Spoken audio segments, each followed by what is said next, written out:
Fala galera, tudo bem? Bom, aula de hoje, Sociologia, a gente vai trabalhar um pouquinho sobre as histórias e as lutas do movimento trabalhista, principalmente a formação do que a gente vai chamar de sindicato, beleza? Bom, essa é uma aula que faz parte ainda do tema de Sociologia do Trabalho. Meu nome é Diego Campos e bora lá aprender um pouquinho sobre o conteúdo. Bom, galera, quando a gente vai falar de Sociologia do Trabalho, e principalmente quando a gente vai falar das organizações trabalhistas, a gente precisa contextualizar a nossa fala, né? Então a gente precisa, obviamente, lembrar-se, né, de que tudo começou, ou boa parte desse contexto que a gente quer trabalhar, com a Revolução Industrial.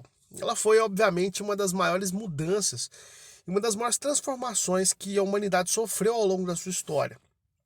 Talvez se a gente for comparar, somente a Revolução do Fogo e depois a Revolução agropastoril, quando o homem começou a plantar e criar animal, talvez tenha alguma comparação com a Revolução Industrial. Ela mudou de forma assim absurda as sociedades humanas, as formas das pessoas se relacionarem. Bom, e como a gente sabe, a Revolução Industrial ela foi uma revolução que trocou a mão de obra humana por máquinas, né? Então a gente vai ter, por exemplo, como consequência dessa produção, né, industrial, né, das máquinas operando as grandes produções, o aumento de mercadorias, a produtividade aumentou, a gente vai ter a concentração de renda na mão dos donos, né, de poucas pessoas. A gente vai ter avanços no sistema de transporte, né, uma maior rapidez de comunicação e de transporte de passageiros e de mercadorias.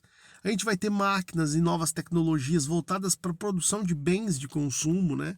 Então, as máquinas ocupando aí um espaço cada vez maior.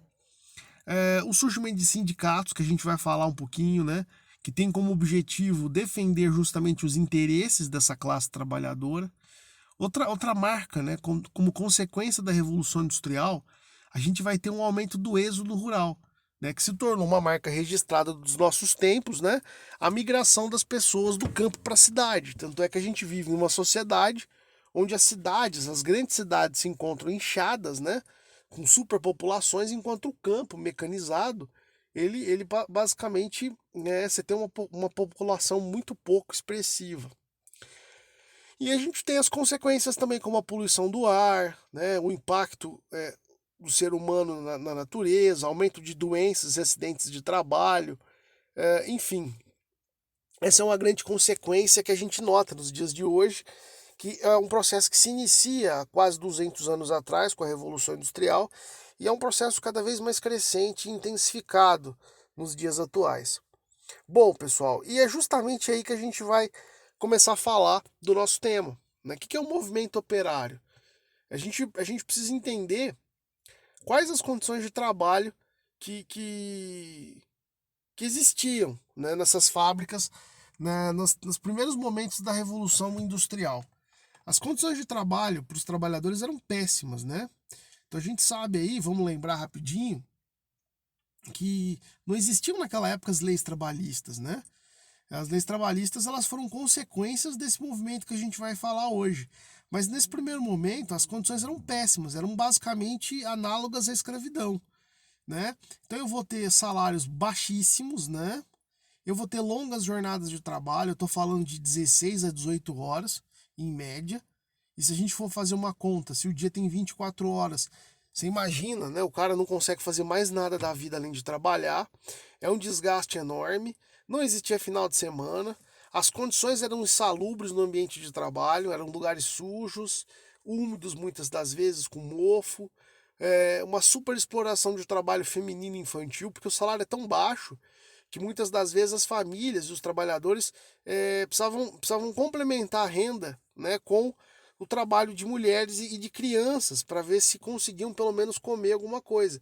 Já que as escolas não existiam, não existia essa obrigatoriedade, nem em função do Estado, né, de que as crianças frequentassem a escola, a fábrica seria inclusive uma saída para muitas famílias, né? Onde a gente vai deixar as crianças? Vamos levar para o serviço para trabalhar desde cedo. E uma ausência completa de qualquer assistência ao trabalhador. Então, se você e era muito comum sofrer acidentes, né, nessas fábricas, você não tinha assistência, você não tinha INSS, não existia a ideia de aposentadoria nessa época, ou seja, se você tivesse doente e não fosse trabalhar, você não receberia seu salário. Então era uma situação extremamente complicada, e que se a gente parar para pensar, não era comum a somente meia dúzia de pessoas, era comum a grande maioria da população. Os operários são a grande maioria da população, né? Na Inglaterra, na França. Então, assim, em todos os países industrializados, os operários eles eram a sua grande maioria, a grande massa de trabalhadores que se tinha na época.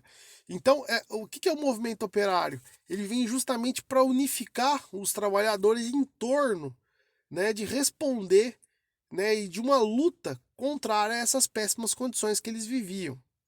Então a gente tem, por exemplo, essas fábricas aqui, a gente começa a notar, por exemplo, o uso de crianças, né? As crianças aqui, elas muitas das vezes perdiam membros, dedos, né? Porque elas não tinham tanta atenção assim. As máquinas eram perigosas, era normal esse tipo de acidente acontecer. Então a gente nota, por exemplo, aqui na fábrica ao lado, né? Você não tinha muita preocupação com o uso de EPIs, isso nem existia na época. Então era comum você perder, por exemplo, um braço, um dedo, ou acontecer algum acidente, e você simplesmente ficar inválido, né? E não tinha aposentadoria. Então era uma situação complicada essa situação do trabalhador no começo da Revolução Industrial. Ah, e aí a gente vai ter justamente o desenvolvimento do movimento operário, que é essa organização dos trabalhadores em busca de melhores condições. Bom, a primeira ideia que a gente vai ter vai ser o movimento que a gente vai chamar de ludismo, né? Os ludistas, eles eram muito pragmáticos, sabe? Ele é um movimento que teve uma grande influência na Inglaterra, né, propriamente. Por que na Inglaterra? Porque a Inglaterra é o primeiro país a fazer a Revolução Industrial. Então, ele é o primeiro país a sofrer de fato, principalmente a região norte da Inglaterra, né, Manchester, Birmingham, são Liverpool, são cidades industriais na sua essência, né?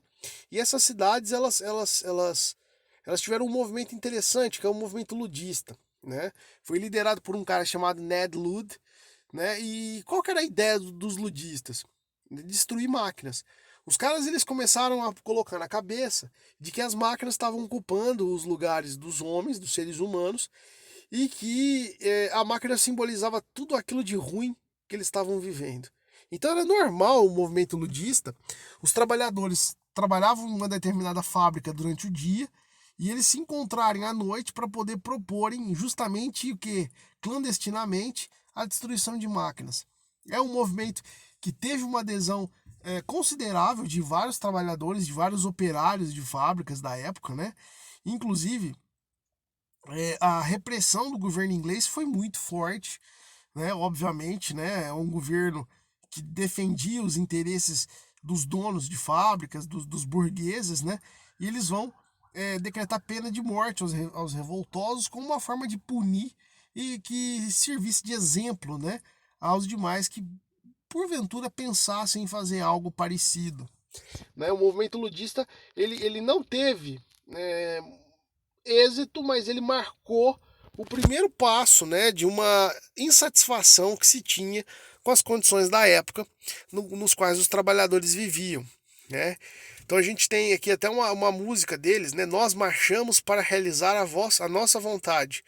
Com machado, lança ou fuzil, meus valentes cortadores, os que com apenas só forte golpe rompem com as máquinas cortadeiras. Então a ideia, isso era até uma música que os caras cantavam, né? E obviamente inspirava aí o trabalho dos ludistas naquela época. Após os ludistas, a gente vai ter um outro movimento interessante que é o cartismo. Né? O que é o cartismo? Também na Inglaterra, né, mas esse movimento ele teve algumas raízes, algumas ramificações, né, fora da Inglaterra, principalmente na França. E o que o cartismo diz? É um movimento que ele vai surgir por volta de 1837 e a ideia é justamente o quê? Fazer cartas ao povo. A ideia dos caras era redigir uma associação de operários que reivindicassem melhores condições de trabalho. Só que a ideia não parava somente aí, tá? Os caras eles estavam querendo, eles lutavam por sufrágio universal masculino, ou seja, todo mundo votar, todo homem pelo menos votar, a renovação anual do parlamento, ou seja, os deputados serem eleitos todos os anos, e que os trabalhadores pudessem participar do parlamento. Então perceba que o movimento ele é menos bruto no sentido de quebrar a máquina, como o ludista, e ele tentava fazer algo mais político, né, dentro do sistema. Ele queria utilizar-se, obviamente, do próprio sistema, né, para fazer mudanças dentro do próprio sistema. Esse movimento ele também não conseguiu ele não conseguiu efetivamente os seus objetivos, né? Ele foi massacrado pelo parlamento inglês, que desconsiderou as reivindicações dos trabalhadores. Infelizmente, o movimento cartista não teve, é, ah, digamos assim, é, ele não conquistou seus principais objetivos. E depois a gente vai ter a formação dos chamados trade unions, né, que na Inglaterra tem esse nome, mas que nada mais são do que os que a gente vai chamar de sindicato, né? Cada vez mais, né, existia uma necessidade de organização dos trabalhadores. Eles sentiam, né, que juntos eles podiam ser mais fortes e conseguirem, né, suas reivindicações, né? Então, esse movimento que a gente vai chamar de trade unions ou sindicatos, né? Eles começaram a usar de formas, eles começaram a mesclar, né, algumas táticas, por exemplo, dos cartistas, né, de adesão do povo, de buscar mais direitos para a população mais carente, né, para a população operária, de ter seus direitos políticos respeitados, mas ao mesmo tempo eles também tinham algo que os cartistas não tinham. O quê? Eles também tinham a luta, né? A luta corporal, a greve, né? A manifestação. Então eles conseguiam unir tanto a parte política, mas também a parte prática do movimento, tá? Então os sindicatos eles começam justamente a propor mudanças, né? Principalmente ligado aos interesses dos trabalhadores. E a gente vai ter aí uma luta, né? Para que se resolvesse muitos dos problemas sociais que os trabalhadores tinham naquele momento, né? Então é um período aí marcado, né, por novas ideias, né, por novos conceitos, né? E a gente começa inclusive a ter alguns pensadores que vão tentar acharem soluções para esses problemas. Então, a gente vai ter, por exemplo, o socialismo utópico, que vai marcar bastante aí os sindicatos da época. É um movimento que vai surgir na França, né? E que vai propor a igualdade entre as pessoas. Por que ele é utópico? Porque ele não mostra como é que vai acontecer, né, essa igualdade entre as pessoas. Ele simplesmente prega isso como algo bacana de se acontecer. Então ele fala sobre justiça, ele fala sobre pacifismo, ele fala sobre divisão das riquezas, ele fala que o Estado vai evitar os abusos de ricos e de fortes sobre pessoas mais fracas e mais pobres. E o socialismo ele é utópico justamente porque ele não mostra em nenhum momento, e são vários pensadores socialistas utópicos na época, Fourier, a gente vai ter o Robert Owen, e são pessoas que vão propor essa ideia de igualdade, né, como uma resposta à miséria que se vivia, né, boa parte da população, né, operária e trabalhadora, mas é utópico justamente por isso, né? A gente vai ter aí o Charles Fourier, Robert Owen, que vai mostrar ou que vai propor a criação, por exemplo, o Fourier vai propor os falastérios, o Owen vai propor também fazendas e fábricas que são tocadas pelos trabalhadores, mas como é que isso acontece de fato? Nenhum deles mostra, embasa, né, de fato como isso vai acontecer na prática. E é justamente por isso que existe uma crítica sobre os socialistas utópicos. Essa crítica ela vai fazer com que surja mais tarde na Alemanha dois pensadores que vão beber bastante dessa ideia, né? Que são Karl Marx e Friedrich Engels, né? São os defensores do que a gente vai chamar de socialismo científico. Eles pregam, por exemplo, uma luta de classes na qual o povo deve tomar o poder, né? E eles defendem o quê? Que os trabalhadores são explorados e que eles têm que tomar consciência de que eles são explorados e justamente lutarem, se unirem para tomar o poder e lutar por uma sociedade mais justa ou igualitária, que no caso seria o socialismo. E ele vai descrever como isso vai acontecer, os dois, o Karl Marx e o Friedrich Engels, nos seus livros O Manifesto Comunista, né? E no Capital ele vai descrever de forma metodológica e científica, né, ao rigor dele, né, como esse socialismo ele deva ocorrer e as críticas que ele faz ao sistema capitalista no caso. Bom, então a ideia dos dois aqui, do Engels e do Marx, é justamente criar, né, uma sociedade aí de redistribuição de renda, de igualdade, né, que ele vai chamar mais tarde de sociedade comunista. Bom, obviamente o socialismo ele influenciou bastante os sindicatos, né? Isso é inegável. Mas não necessariamente todos os sindicatos eles são comunistas ou socialistas, mas existe algo que os une, que é justamente o que é a luta por melhores condições, tá? Dos trabalhadores, né? E a gente nota, inclusive, que os sindicatos eles têm um papel importante na conquista de direitos trabalhistas, né?